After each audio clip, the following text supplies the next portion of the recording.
One day, a man lost his most valuable possession. In some versions of the story it's his wife, in others his son, in others his job, and in others it's something else. But in this version, it's his horse. It ran off towards another village. The man's neighbors felt bad for him. "What a tragedy," they said. But the man's father comforted his son and said, "Don't worry about it, son. Maybe this will bring you good luck." Months later, the man's horse returned with more horses from the other village, so now, in a sense, the man was rich. All of his neighbors congratulated him. "What a blessing," they said. But the man's father warned him, "Don't be too proud, son. This might be an omen of bad luck." A few days later, the man's son was riding one of the new horses when he fell off and broke his leg. "What a tragedy," said the neighbors. But the man only heard the words of his father, "Don't worry about it, son. Maybe this will bring you good luck." Months later, all of the young men in the man's village had to go to war. But his son was excluded due to the injuries he had received while riding the horse. So the man was incredibly grateful, because 9 out of 10 of those young men died in the war. If the man's goal had been to keep his son perfectly protected, the breaking of his son's leg would have seemed to be a bad event. But if the man's goal had been to protect his son from war, the breaking of his son's leg would have seemed to be a good event. But if the man's goal had been to protect his son from physical injury, the breaking of his son's leg would have seemed like a bad event at first, but a good event later, because the broken leg prevented his son from suffering even greater physical injuries in the war. But, hypothetically speaking, if we continued the logic of the story, if the man's village was invaded a year later and all of the survivors of the first war were captured and tortured, then the breaking of his son's leg would have seemed like a bad event again. Therefore, we can never truly tell if an event that happens to us is good or bad. We perceive an event as bad when it prevents us from achieving our goals, but the prevention of one goal can lead to the fulfillment of a greater goal, just as the son's broken leg prevented him from having to go to war. So a little bit of pain early on prevented a greater pain later on. Because of the uncertainty of the future, we can never know whether an event is good or bad, because we don't know what impact it will have on the future events in our lives. When the man's horse first ran off, he didn't know that it would lead to him having more horses, which would lead to his son breaking his leg, which would lead to his son not having to fight in a war. And still, he doesn't know what effect his son not fighting in the war will have on both of their futures.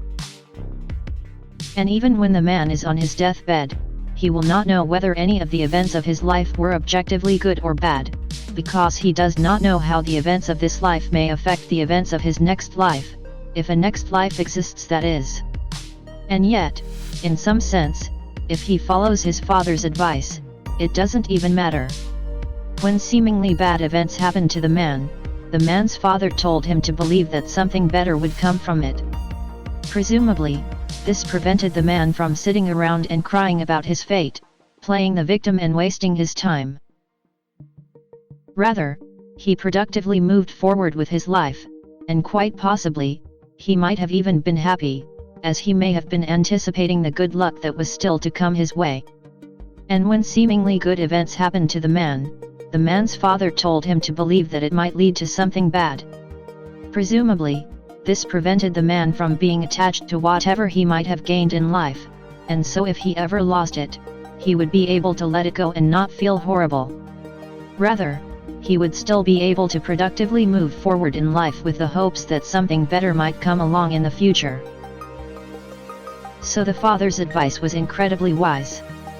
Because when you believe that all good things eventually lead to something bad, and that all bad things lead to something better, you give yourself the strength to constantly move forward and upwards. Nothing can keep you tied down or restrained from progress. You begin to see the entire world as conspiring in your favor, as constantly leading you towards something better. And this is no mere delusion. Because firstly, what you want to happen in life, aka your goals, are subjective. You get to choose them.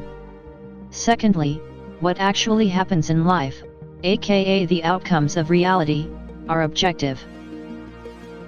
They happen based on the laws of nature. Thirdly, frustration happens when the outcomes of reality deviate from your goals.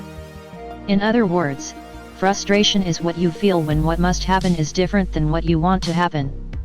So finally, if you follow the logic, frustration is the true mark of delusion, because it means that you think your desires are more important than the laws of nature, that what you want to be the case is more important than what must be the case. To be without frustration is a sign of enlightenment, and the best evidence of that is the Buddha. The core of Buddha's teachings are summarized in the Four Noble Truths. 1. There is suffering. There is the origination of suffering. There is the cessation of suffering. There is a path to the cessation of suffering. Buddha tried to help people overcome frustration and suffering, and he said that the source of frustration was desire, and that the source of desire was ignorance. In other words, desire, which is wanting things to be different than they must be, is birthed of ignorance and causes frustration. Conclusion: the wise person believes that all good things eventually lead to something bad, and that all bad things lead to something better. And so they live their life in an upward spiral, overcoming frustration and ignorance, and like the Buddha, they become undefeatable. If you want to become undefeatable, here's a practice you can incorporate into your life. I call it radical gratitude. Create a table with 7 columns. Label the first column event. In this column, write down whatever event occurred that you either judge as good or bad. Label the second column: what lesson can I learn from this event? The third column: what virtue or skill can I develop from this event? The fourth column: what can I teach others based on how I respond to this event? The fifth column: what might this make me attached to and afraid of losing? The sixth column: what vice or bad habit might I develop from trying to sustain this attachment? And the seventh column: what lie might I teach others based on how I am trying to sustain this attachment? Whenever something you perceive as a bad event happens, fill out columns 1 to 4, and whenever something you perceive as a good event happens, fill out column 1 and then columns 5 to 7. This practice will help you think like the man's wise father. It will help you see the bad that lies in the good, and the better that lies in the bad. Ultimately, you will learn to live your life in an unstoppable upward spiral, and if you can do that, you will become undefeatable. But if you want to be intelligent as well as undefeatable, I recommend checking out this week's sponsor, Brilliant. With Brilliant, you learn by doing. They teach you math, data analysis, programming, and AI through thousands of fun and interactive lessons. Each lesson is filled with hands-on problem solving that lets you play with concepts, a method proven to be 6x more effective than watching lectures. Plus, all content on Brilliant is crafted by an award-winning team of teachers, researchers, and professionals from MIT, Caltech, Duke, Microsoft, Google, and more.